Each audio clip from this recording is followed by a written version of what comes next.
신현수 대통령 민정수석의 거취 논란과 관련해서 얘기를 좀 나눠보겠습니다. 지금 앞서 리포트에서 보신 것처럼요, 교수님. 네. 이 뭐 손절도 손절한다 뭐 이런 얘기도 나오는 게 있지만 그래도 겉으로 보면은 청와대, 여권, 뭐 법무부 장관 모두 나서서 신수석이 다시 돌아와 달라 이렇게 잡고 있는 것 같습니다. 어떻게 내일 어떻게 예상을 하십니까? 그 복귀 가능성은 좀 낮다고 봐요. 그리고 그렇군요. 청와대가 사실 어떻게 보면 먼저 법무부 장관과 민정수석의 갈등 상황을 설명을 했잖아요. 이 어떻게 보면 되게 곤혹스러운 부분인데 먼저 얘기했다는 거는 그만큼 민정수석이 돌아올 가능성이 좀 적다는 것을 인지하고 그런 환경을 조성하기 위해서 마지막은 신수석이 스스로 결정할 수 있는 상황은 이러한데 이제 복귀를 이제 월요일 날 휴가를 다녀와서 어떤 결정을 하든 그건 신수석이 결정할 사안이다. 그런 어떤 결정권을 신수석에게 넘기는 그런 장면을 지금 청와대가 하고 있는 거죠. 그렇지만 속내로는 복귀를 해서 원래대로 이렇게 가면 사실은 어떻게 보면 뭐 대통령의 임명 뭐 이런 부분에 대한 부담 뭐 이런 것도 주실 수가 있기 때문에 그런 기대를 하고 있을 텐데 그럴 가능성은 그렇게 커 보이진 않다. 뭐 청와대의 시간은 끝나고 박범계 장관의 시간도 끝났고 지금은 신현수 수석의 시간이다. 이런 그렇죠. 말씀이신 거군요. 네, 이 신수석의 사의 파동과 관련해서요. 박범계 장관 목소리 준비했습니다. 들어보시죠. 얼마든지 따로 만날 용의가 있고요. 참 오래된 관계이기 때문에 제가 마음 아프다 이런 말씀을 드린 거고요. 어쩌면 인사와 관련해서 검찰총장이든 민정수석이든 다소 미흡하다라는 판단을 하실 수도 있다고 생각합니다. 그렇기 때문에 제가 더 소통하겠다라는 말씀을 드리고요. 그러한 소통의 방식으로서 공식성을 조금 더 하다 보면 실질적인 협의 수준까지 신뢰가 쌓으면 가능하다고 저는 생각을 했습니다. 네, 자, 박 장관의 목소리 들으셨는데 어제 SNS에는 저런 사진과 글을 올렸더라고요. 지치지 않게 기운을 차려서 하고 이제 등산 간 듯한 사진을 올렸는데 변호사님 저희가 좀 어떻게 해석을 해야 되겠습니까? 등산이요? 뭐 등산이야 뭐 그냥 본인이 가고 싶으니까 갔겠죠. 정치인들은 등산을 많이 네. 하지 않습니까? 그럼 지금은 정치인이 아니라 원래 장관이잖아요. 네. 법무부 장관은 뭐 정치인이라고 원래는 정치인 출신이지만 뭐 법무부 장관이고 내각의 일원이기 때문에 뭐 정치적 의미로 저는 뭐 부과하고 싶지는 않고 네. 산이야 본인이 뭐 주말이니까 뭐 쉬는 날이니까 갔겠죠. 그걸 가지고 뭐 왜 갔다 뭐는 전 잘 모르겠습니다. 그 이유는. 다만 뭐 실질적인 협의 수준까지 신뢰가 쌓이면 가능하다고 저는 생각을 했습니다라고 얘기를 했다는 거잖아요. 근데 뭐 생각을 그렇게 했는지는 모르겠으나 그 당시에 행동은 그렇게 안 한 거잖아요. 결과적으로 보면 신주석 입장에서 보면 제가 뭐 내밀한 두 사람이 어떤 대화로 오가는지는 우린 다 알 수는 없지만 한 축인 상대 파트너인 신수석 입장에서 보면 실질적 협의가 안 됐다는 거 아니겠습니까? 나는 동의하지 않았는데 어쨌든 대통령이 알고 사인했는지 모르고 사인했는지는 아직 확실히 알려지지 않았으나 어쨌든 대통령한테 재가를 받았다는 거고 또 주말에 있었던 동아일보 단독 보도를 보면 대통령의 재가 없이도 박 장관에서 법무부에서 일방적으로 발표하고 대통령이 사후 추인했다는 거 아니겠습니까? 물론 뭐 청와대가 법무부는 청와대에서는 부인하고 있지만, 부인이죠. 네. 그렇죠, 부인하고 있지만 어쨌든 그런 단독 보도는 있었잖아요. 그거를 보면 어떤 형태로든지 신수석이 동의하지 않았던 것만은 확실한 것 같습니다. 그죠? 그런데 무슨 실질적인 협의 수준까지 신뢰가 쌓이면 가능하다고 저는 생각을 했다는 거예요. 생각했는지 모르겠으나 행동은 전혀 그렇지 않았다는 거죠. 상대가 내 생각에 동의하는지 안 하는지는 충분히 협의가 되는지는 알 수 있는 거 아니겠어요? 근데 뭐 일 다 벌어진 다음에 그 다음에 뭐 저는 그렇게 생각을 했습니다. 그리고 산에 올라가서 뭐 지치지 않게 기운을 차려서 하면 뭐 합니까? 일은 다 벌어졌는데. 네. 여권 내부, 뭐 청와대, 뭐 그리고 이 박범계 장관도 겉으로는 다 잡고 있는 모습인데 회의론도 나온다는 게 이 리포트에서 앞서 보셨던 건데 그런 상황에서 박범계 장관이 지치지 않게 기운을 차려서 이렇게 올렸다는 거는 어떤 정치인들은 모든 행동, 언행에 다 의미가 있다고 저희가 보고 있지 않습니까? 결과적으로 의미가 있을 것 같습니다. 저는 저 사진의 의미 부여를 상당히 하는 편인데요. 네. 네. 결과적으로 추미애 시즌2가 됐다. 왜냐하면 추미애 장관, 윤석열 총장과 갈등 힘들 때 어디 갔었나요? 사찰 가서 사진 올렸습니다. 사찰에서 이렇게 뒷모습 나왔던 그러면서 뭐 고즈넉한 산사의 기운 막 이런 이야기 했었죠. 산에 가서 이렇게 혼자서 지치지 않게 기운을 차리겠다고 말하는 거. 추미애 장관이 사찰 갔던 사진과 거의 장소만 사찰이냐 산이냐 다를 뿐 거의 흡사합니다. 뭔가 마음이 복잡하고 힘든데 자연에 가서 내가 힐링하고 오겠다. 그런데 내게 지치지 않게 기운을 주세요라고 친문 지지자들에게 지금 호소하는 것이죠. 지지자 호소용이다 이렇게 해석을 하시는 거예요. 사실 신현수 수석은 박 장관 입장에서도 상당히 부담스러운 상대예요. 이 부담스러운 게 단순히 법조인의 대선배라서 뿐만이 아니라 문재인 대통령과의 관계 측면에서 참여정부 민정수석실에 같이 있었잖아요. 사정비서관 아니었어요? 네, 그리고 2012년 대선 캠프, 2017년 대선 캠프 두 번 다 깊숙이 참석을 했었고 2012년에 문재인 대통령이 당시 박근혜 전 대통령에게 대선에서 패배하고 나서 소수의 측근들 사이에 재수회라는 게 만들어졌습니다. 재수시켜서 대권 나가게 하자. 그 재수회 소속이었거든요. 신현수 수석 같은 경우는. 그러니까 정치적으로 사실 인간적인 어떤 친밀도나 관계로 따지면 박 장관이 상당히 부담스럽게 느낄 만한 사람입니다. 그렇기 때문에 이 같은 갈등 구도가 어떻게 보면 박범계 장관 입장에서도 친문진영 내부에서는 상당히 부담스럽고 거꾸러울 수밖에 없는데 그 과정에서 이제 내게 힘을 달라, 내게 대세를 모아달라고 친문 당원들이나 지지 세력에게 호소하는 그런 메시지이기 때문에 제가 추미애 시즌2 그 사찰관 사진과 목적이나 정치적 메시지가 동일하다고 보여진 것이고 만약 이대로 신현수 수석이 사의를 표명하고 민정수석이 교체되게 된다면 사실상 신현수 대 박범계의 싸움에서 박범계 장관이 정치적 승리를 거둔 것으로 해석이 될 수밖에 없는데 지금 국면은 뭐 열린민주당의 황희석 최고위원 같은 경우도 그렇고요. 소위 강성 친문들 사이에서는 신현수 수석을 탓하고 박범계 장관 인사 잘했다. 충분히 할 만큼 했다고 하는 그런 네. 지지 여론이 형성되고 있기 때문에 네. 이 국면에서 저 산에 가서 약간 만세 비슷한 포즈 취하는 것 지지해달라는 뜻도 있지만 내가 이겼다는 그런 승리의 의미를 담은 그런 사진인 것 같기도 하다는 해석을 좀 덧붙이고 만세 싶습니다. 포즈는 아니었던 것 같습니다. 약간 뭐 호연지기를 드러내는 거죠. 호연지기는 드러나는 것 같은데. 자, 교수님은 어떻게 보십니까? 말씀 드려야 될 것 같습니다. 저는 완전히 다른 생각을 봤는데 화면 한번 다시 비춰주면 사실 굉장히 힘든 그런 모습이다. 아, 오히려 산에 올라가는 그런 네, 고난이 담겨져 있다. 그렇죠. 이런 굉장히 말씀이시죠. 사실 힘든 시간을 보내고 그런 산으로 올라가면서 그런 힘든 마음의 부담을 좀 덜어내서 지치지 않게 좀 본인의 마음을 관리하려는 그런 목적의 그런 등산이 아니었나 싶어요. 왜냐하면 지금 어떤 형태로든 본인이 신수석과의 어떤 갈등의 장본인으로 지금 나타났고 거기에서 인사를 독단적으로 했다 뭐 이런 얘기까지 막 받고 있거든요. 그러니까 정치권, 정부 모든 부분에 사실은 부담을 주는 장본인으로 돼 있기 때문에 이런 부담을 걷어내고 심기일전해서 다시 이제 법무장관으로서의 역할 일을 열심히 해나가겠다는 그런 각오를 다지기 위한 어떤 등산의 모습 그런 것이 아니었나 이렇게 생각을 합니다. 네. 저는 궁금한 게 이렇게 국민들이 혼란스러운 상황에서요, 변호사님. 이 뭔가 민정수석실에도 일이 있었던 것이고 이 박범계 장관과 민정수석과의 갈등은 아예 확인이 된 상황입니다. 이런 거는 대통령이나 뭐 비서실장이 얘기를 해서 감찰을 통해 가지고 국민들한테 어떤 스토리로 이게 이어져 왔다 이런 걸 소상히 밝히는 것도 어떤 공직사회의 의무라고 보여지는데 뭐 감찰 이런 거 없을까요? 어떻게 보십니까? 감찰을 떠나서 사실은 청와대에서 민정수석의 사표를 냈네 말았네 그 과정에 대통령이랑 뭐 인사 결재 과정에 무슨 일이 있었냐는 건 사실은 안 밝히는 게 맞죠. 이제 밝힌 적은 없죠. 근데 청와대에서 처음에 이 문제 터서 신수석이 사표 냈대 하고 언론에 쫙 보도가 되니까 그 다음에 이제 고위 관계자가 티타임 해가지고 기자들이랑 이제 브리핑을 좀 했잖아요. 이례적으로 그 과정들을 밝힌 거예요. 그런데 아예 밝히지 말던지 아니면 밝히려면 소상하게 다 밝히던지 어중간하다라는 거죠. 어중간하다. 예를 들면 무슨 뭐 월성원전에서 백운교 장관 영장 친거랑 상관없습니다. 뭐 이런 거. 이번 사태가. 이번 사태. 예. 이광철 비서관이 와서 패싱하고 직보한 건 아닌데요. 이런 거. 사실 그렇게 중요한 건 아니거든요. 제일 중요한 게 뭐라고 생각하세요? 거기 기자들이 물었잖아요. 자, 질문 있습니다. 대통령님이 인사한 신현수 수석에 동의 안 한 거 알고 사인하셨습니까? 모르고 사인. 이게 핵심이거든요. 네. 그거에 대해서 뭐라고 대답할게요? 확인 안 해줬습니다. 제일 중요한 거 확인 안 해줬어요. 그죠? 저거 제가 가서 설명드릴 수 없다. 무리한 추측 안 해서 확인해 줄 수. 이건 뭐 어제 나온 얘기지만 티타임에서부터 제일 중요한 거 확인 안 해준다는 것이거든요. 그렇기 때문에 청와대 관계자의 브리핑이 의미가 없는 브리핑이다.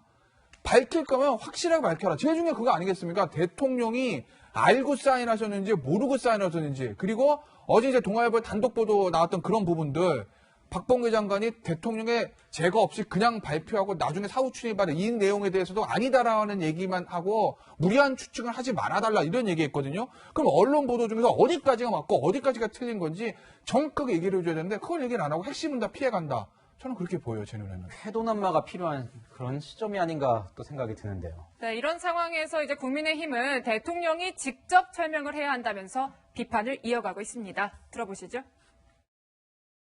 검찰 검사장 인사는 대통령 결재 사항이고 또 민정수석 거치 문제도 대통령의 결심 사항이고 관장 사항인데 대통령은 거론하지 말아달라는 것이 무엇입니까? 대통령은 치외법권 지역에 있는 구름 위에 있는 신성한 존재라고 21세기 민주주의 국가에서 모시는 겁니까? 무엇이 문제인지 대통령께서 직접 설명하고 이해를 구해야 할 것입니다.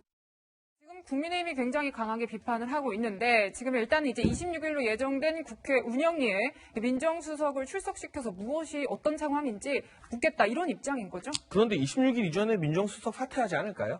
그럼 뭐 출석할 민정수석 자체가 공석이 되는 거고 네. 그럼 누가 나와야 되느냐? 비서실장이 나와서 이야기해 주는 수밖에 없습니다. 네. 왜냐하면 이 청와대 직렬상으로 봤을 때 민정수석 위에서 이 같은 상황을 관할하고 설명할 수 있는 유일한 공식 라인은 사실 비서실장밖에 없기 때문이죠. 유영민 비서실장이 출석해서 원론적인 이야기를 되풀이할 것인가 아니면 의미 있는 해석들을 할 것인가가 관건인데 일단 비서실장 출석시키는 문제부터 운영위에서 여당과 야당이 경론을 벌이면서 대치하게 될 것 같고요. 네. 그러나 한 가지 문제는 이 부분에 대해서 대통령이 해명을 하고 풀어야 된다는 것은 실제로 이 검찰 인사안을 결재를 할 수 있는 유일한 결재권자가 대통령이기 때문입니다. 지금 여러 가지 보도들이 나오고 있는데 신현수 인사안과 박범계 인사안이 따로 올라간 건지 그리고 동아일보 뭐 보도처럼 박범계 안이 대통령 결재를 거치지 않고 먼저 발표된 다음에 추후 승인이 된 것인지 그게 아닌지 또 이광철 비서관과 신현수 수석 사이에는 과연 이견이 있었던 것인지 아닌지 등에 대해서 지금 대통령 말고 이걸 더 잘할 수 있는 사람은 없거든요.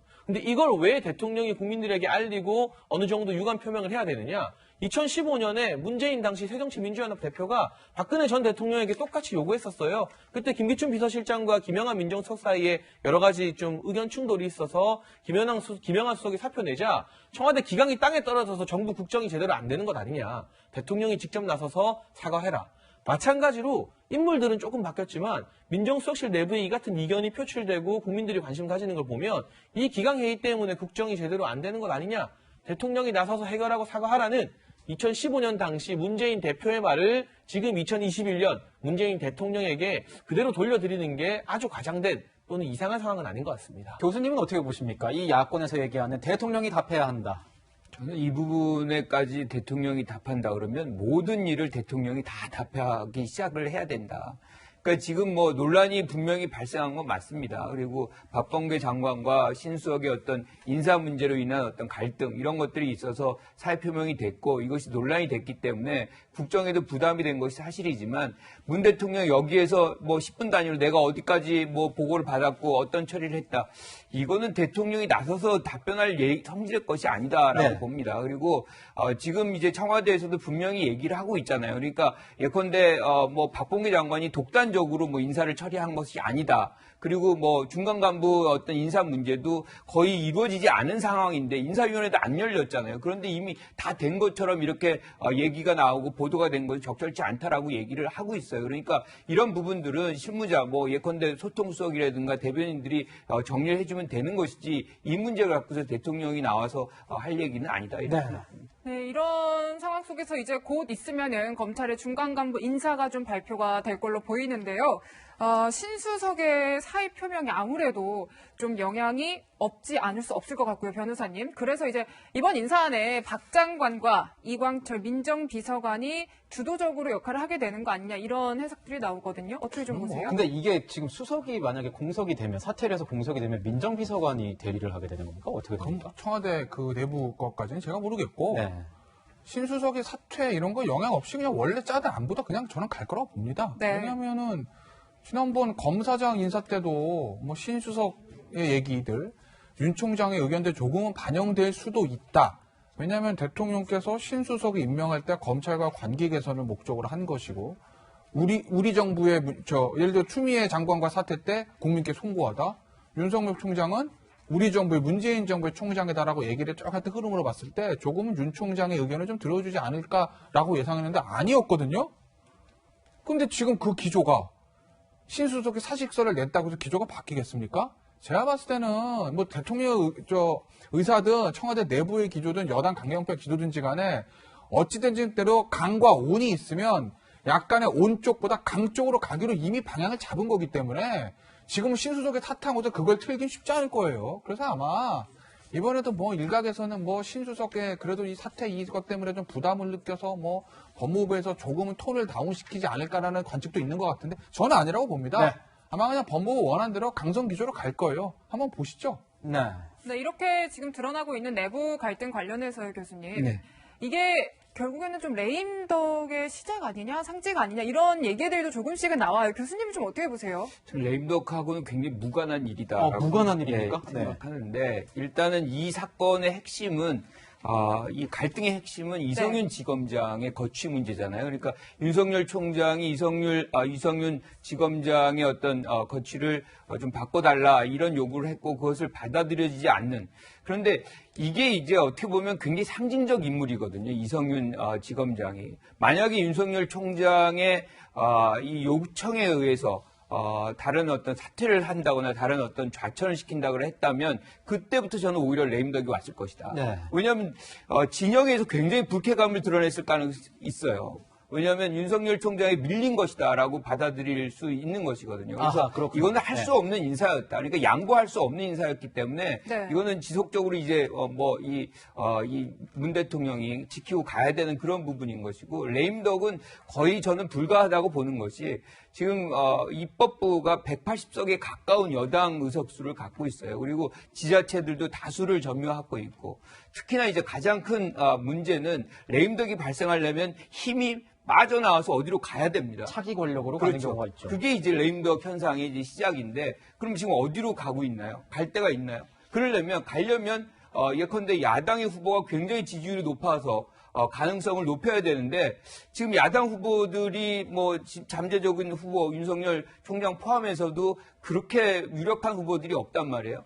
그러면 사실 이제 당 내에서는 그러면 그런 권력을 받을 사람이 있느냐? 받을 사람이 있긴 하죠. 하지만 당내 경선을 치러야 되는데 사실상 친문의 어떤 지지를 저버리고서 경선을 통과할 수 있는 사람은 아무도 없습니다. 네. 그렇다고 보면은 경선 끝날 때까지는 문 대통령의 구조적인 레임덕은 없다. 뭐 이렇게 보는 것이 맞다. 이렇게 봅니다. 그렇군요. 변호사님은 어떻게 보십니까? 이게 이런 거예요. 그러니까 집권 마지막 해 되면 어느 정부든지 대통령의 레임덕을 방지하기 위해서 신경을 씁니다. 정도의 차이는 있지만 권력 누수 현상은 생길 수밖에 없는 것이고요. 다만 이제 그 레임덕을 방지하기 위해서 집권 세력을 쓰는 전략의 두 개 중에 하나인데 핵심 지지층을 꽉 안고 가느냐 아니면 차기 대선이나 이런 걸 생각해서 조금 중도층에 소구하는 전략을 쓰느냐 이거거든요. 한 클릭 옮기느냐 아니면 원래 계절을 강화하느냐. 그런데 이번 검찰 인사를 보면 현 정부하고 청와대는 핵심 지지층을 꽉 잡고 가기로 결정을 한 것 같아요. 방향 자체를. 그럼 이게 레임덕의 방지에 도움이 되느냐 도움이 안 되느냐는 4월 초면 결정이 나죠. 4월 초에 서울시장, 부산시장 재보궐선거가 있습니다. 뭐 아시겠지만 여기 유권자 다 합치면은 대선 전국 유권자 한 반 정도 된다고 하죠. 서울, 부산 인구 합치면. 그러면 여기서 만약에 민주당에 다 승리하게 되면 레임덕 없는 겁니다. 그냥 쫙 가는 거예요. 대통령이. 네. 당연하죠. 여기서 꺾였다. 서울이나 부산 2개. 그러면요. 야권이 힘 받을 겁니다. 여당 내에서 이대로 좋을까? 이 문제가 생길 수밖에 없어요. 비문인 이재명 지사 쪽으로 힘이 좀 확 쏠릴 거고. 그럼 이게 레임덕의 시작이거든요. 그런데 이 검찰 인사가 과연 이렇게 해가지고 예를 들어서 조금 온화한 모습이 아니라 핵심 지지층을 좀 강하게 하는 뭐 검찰을 좀 옥죄는 이런 모습들이 과연 중도 유권자가 많은 서울시장 선거에서 여당에 과연 도움이 될 것인가 정부적으로 이건 아마 도움이 된다고 보고 지금 청와대는 가는 것 같은데 전 잘 모르겠습니다. 과연 이게 도움이 될지. 그래서 결국 이런 것들이 4월 9일인가요? 4월 8일인가요? 4월 7일인가요? 예. 4월 7일 선거 어떤 영향을 미칠까? 4월 8일, 9일 뭐 이 자리에서 한번 말씀 나눠보시죠. 기대하고 있겠습니다. 자, 이 보면은 이 윤 총장 얘기도 계속 나왔지만 이 민정수석마저 반발하는 어떤 인사를 해놓고 나서 이 검찰의 정치적 중립성을 얘기하는 것이 옳은 것이냐 이런 얘기도 충분히 나오고 있는 것 같습니다. 그래서 이번 민정수석의 파문이 더 어떻게 보면은 이 정치적 중립성에 대한 문제를 더 끌어올린 것 아니냐 이런 얘기도 있는데요. 법관 인사에서도 이 정치적 중립성 문제가 불거지고 있습니다. 김병수 대법원장이 이 거짓 해명 논란으로 이제 정치적 편향성 논란에 휩싸여 있는 상태인데 그 상태에서 이 코드 인사를 했다. 이런 비판을 받고 있습니다. 평론가님. 저는 사실 김명수 대법원장이 임성근 부장판사에게 말했던 그 녹취록 내용보다 이 코드 인사가 법관의 어떤 중립성 그리고 우리가 사법부를 신뢰하는 그 기틀을 흔드는 정말 역사에 기록해야 될 악행이라고 감히 평가하고 싶습니다.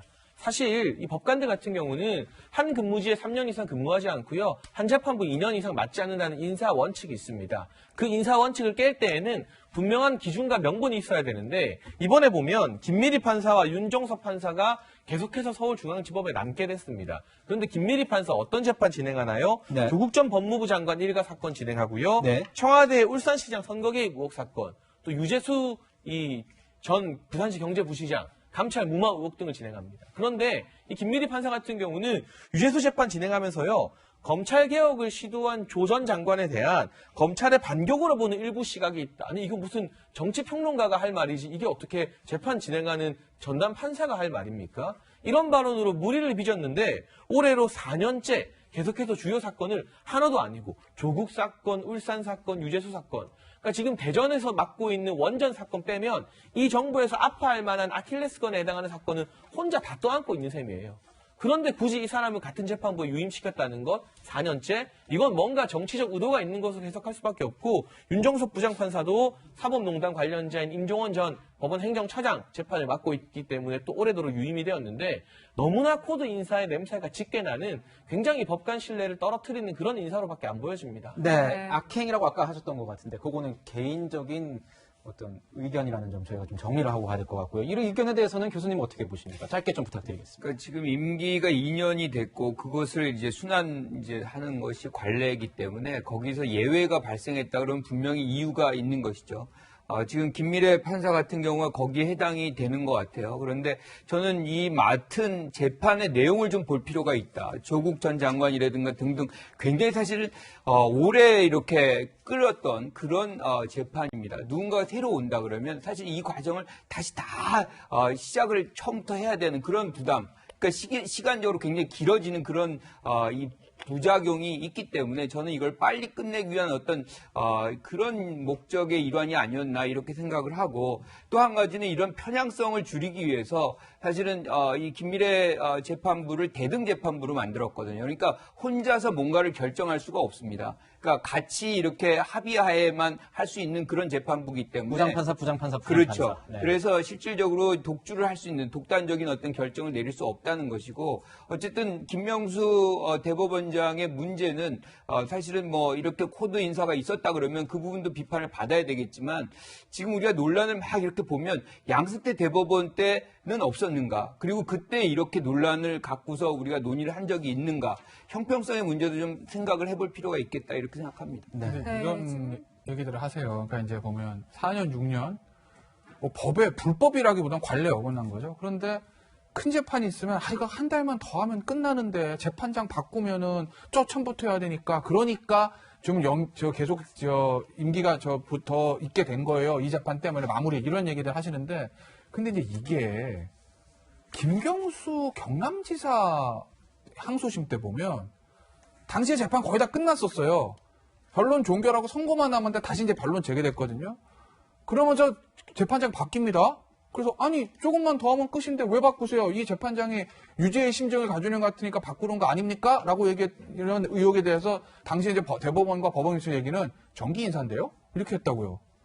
정기 인사 바뀌어서 그다음부터 1년인가 더 했어요, 재판장이 새로 오면서. 결국 유죄가 나오긴 나왔지만. 그거대로 하면은 윤성석 부장이랑 김민희 부장도 뭐 얼마나 재판이 진행인지 모르겠습니다만 기한부터 바꿔야 되는 거 아니에요? 그리고 코에 걸면 코걸이, 귀에 걸면 귀걸이, 그리고 비활령이다 뭐 이런 것이. 김민희 부장이 들고 있는 사건들 중에서 거의 조금만 하면 끝났습니다. 이게 아니고 울산시장 선거 개입 같은 경우는요, 공판 중기일만 1년 하고 지금 본재판 시작도 안 했어요. 바꿔서 그냥 처음부터 다시 하면 됩니다. 다른 재판장 와서. 그렇기 때문에 재판이 거의 중요 재판 맡고 이거 조금만 더 하면 끝나니까 판결문 사인까지 하고 갈게요. 이것도 저는 맞지 않는 네. 것 같다. 다른 사건들과의 비교를 해보면. 그래서 좀 왜 4년, 6년 중앙지법 형사부장을 하고 있는 건지 전 참 그게 궁금하다라는 거죠. 네. 네, 지금까지 신현수 민정수석 사의 파동에 이어서요, 김명수 대법원장의 법관 인사 관련 논란까지 짚어봤습니다.